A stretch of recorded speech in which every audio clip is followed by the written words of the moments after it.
Assalomu alaykum qadrli futbol muxlislari. Sevimli futbol kanalida o'zbek futboliga oid eng so'nggi yangiliklar. Navbahor jamoasi nihoyat uzoq tanaffusdan so'ng Namanganga qaytdi.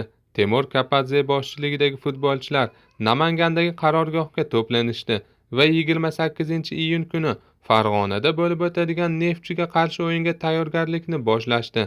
Ma'lumotlarga ko'ra, bugun jiddiy yig'ilish ham bo'lib o'tgan va Navbahorning bu mavsumdagi qoniqarsiz o'yinlarining tanqidiy tahlili o'tkazilgan. Ma'lumot uchun, Navbahor 5 ta o'yindan beri g'alaba qozona olmayapti.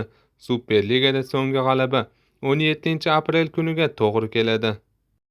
O'zbekiston milliy terma jamoasi himoyachisi Abduqodir Husanov Angliyaning Manchester City klubi bilan amaldagi shartnomasini yana 5 yilga uzaytirdi. Bu haqida klub matbuot xizmati xabar berdi.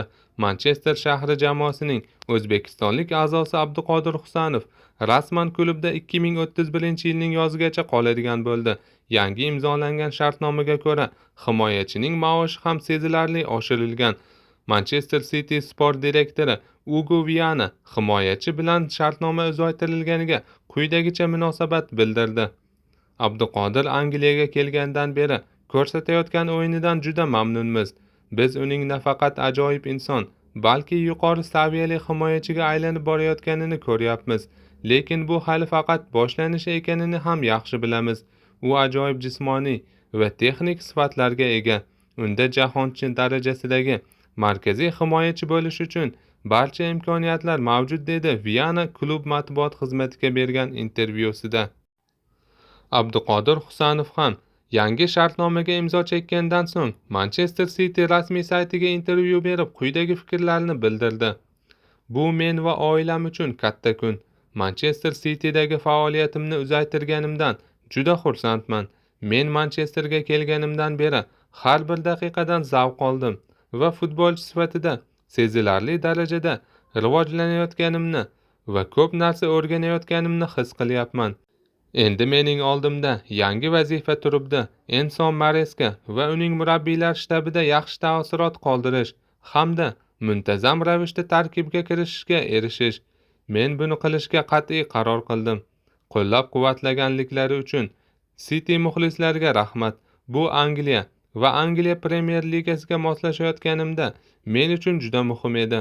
Endi faqat oldinga qarayman.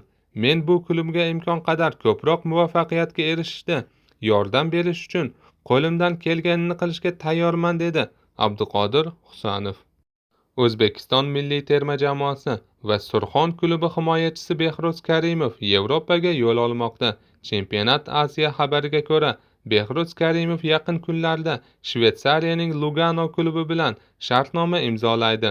Ayni vaqtda transfer bo'yicha so'nggi hujjat ishlari yakunlanmoqda. Lugano klubi 1908-yilda tashkil etilgan Shveysariyaning tarixiy klublaridan biri. Bir vaqtlar moliyaviy inqiroz tufayli quyi ligaga tushib ketgan klub bugun yana mamlakatning eng kuchli jamoalaridan biriga aylangan. O'tgan mavsumda Lugano Shveysariya chempionatida Basel va Young Boys kabi grandlarni ortda qoldirib, 3-o'rinni egalladi va UEFA Konferensiyalar Ligasi saralash bosqichiga yo'llanmani qo'lga kiritdi. Agar rasman transfer tasdiqlansa, Behruz Karimov faoliyatidagi eng muhim qadamlardan birini tashlaydi va Yevropa futbolida o'zini ko'rsatish imkoniyatiga ega bo'ladi. Hozircha sizga yetkazmoqchi bo'lgan xabarlarimiz shulardan iborat edi. Bizdan uzoqlashmang, ko'rishguncha salomat bo'ling.